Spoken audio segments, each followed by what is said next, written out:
Hey guys, Jason here at the farm. Just a quick video today. I wanted to hop on here. It is raining cats and dogs here.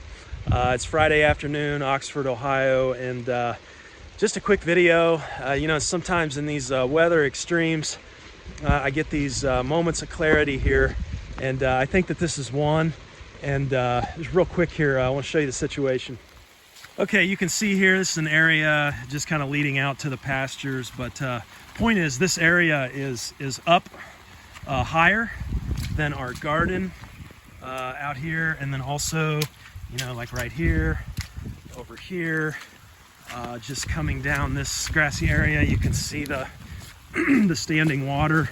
And then when we get even to a higher area over here by the house, of course, look at all the flooding down that way, but then look at all the water, just standing water up in here.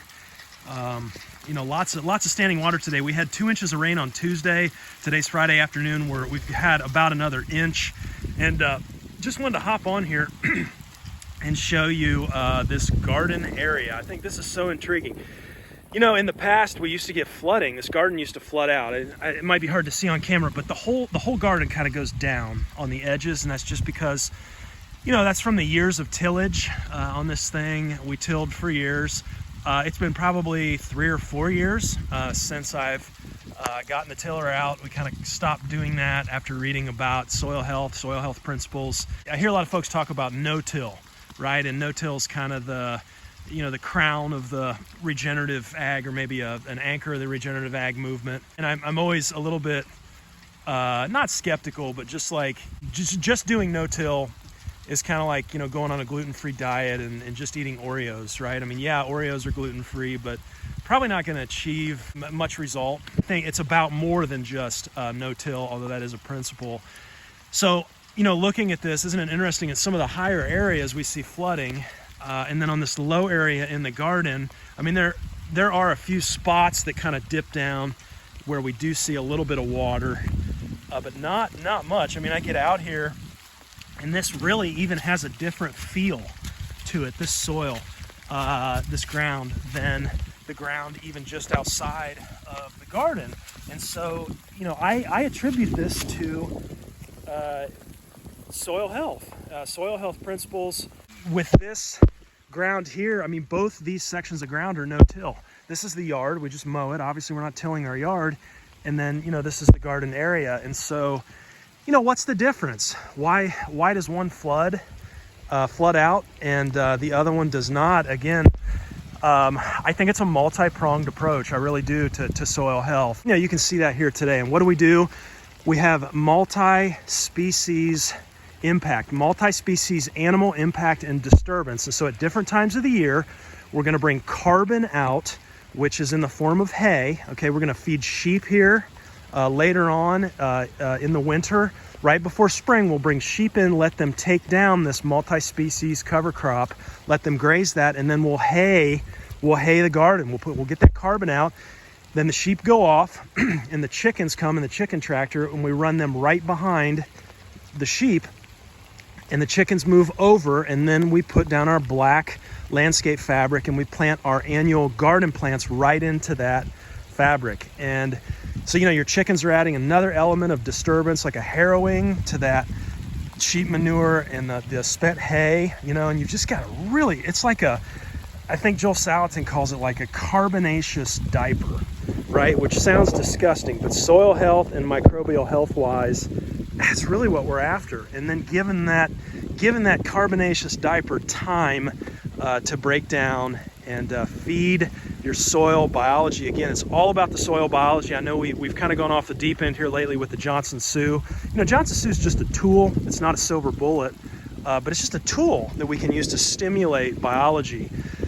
But what I want to get across today is carbon and multi-species animal impact and then a diverse cover crop mix, keeping a living root in the soil through the winter time here. Really, it brings us to this point where, to me, I mean, this is the low spot. This is the low spot of the garden right here. You know, it brings us to the point where we're seeing higher organic matter levels now in the soil. Obviously, soil's acting like a sponge, but we're getting to the point where we're able to realize kind of that reality of what Gabe Brown has to say when he's asked, how much rain did you get? His response is always, I got all of it, right? We're holding all of that rain, which becomes incredibly important as we move through different seasons, drought, and not just on the drought side, but on the flooding side as well. You know, we don't have as much flooding, which, you know, you step back and you ask yourself, okay, all the flooding that we see in times past here, I mean, how much of that is due to poor soil health, poor soil quality? And it's just, we're not hanging on to that water like we should. And so I don't know, I just thought this was a cool example to kind of show some standing water in the yard versus the garden in high spots versus the garden that's actually lower with less, much less standing water. So, you know, let's bring it full circle here as I take some hay out. Still got the animals on paddock 1 here. While I'm wheeling hay though, let's round out the conversation. Okay, Jay, so you've got good soil, but it takes an incredible amount of time. You know, you've got to move all the animals on there. You've got to move, you know, the chickens every day. You know, it's a lot to horse around with. So you got good soil, so you can mitigate flooding, right? As I look at the huge puddles here, I'm gonna need to traverse while we chat. But why? You know, okay, you're good with flooding and drought, but why put in all the effort? Well, I think for me, it you know, every single one of us knows somebody right now that's sick. I don't care who you are, where you are, the world is sick, and health-wise. And you know, I'm not talking about the flu or a cold. I'm talking about a chronic condition. Everybody knows people like that. I have people close to me with those situations, and I can't give up hope and hoping that with the right soil health, we can eventually have a legitimate conversation, not a kooky one, a legitimate conversation on food as medicine. Food as medicine. What does this look like? Can you imagine going into your doc, and I'm probably speaking more to a functional med doc here than a traditional one, but the doc looks at you and says, you know what? You've got a thyroid issue. You've got this chronic condition, that, like, whatever. But you're going to need to go down the road.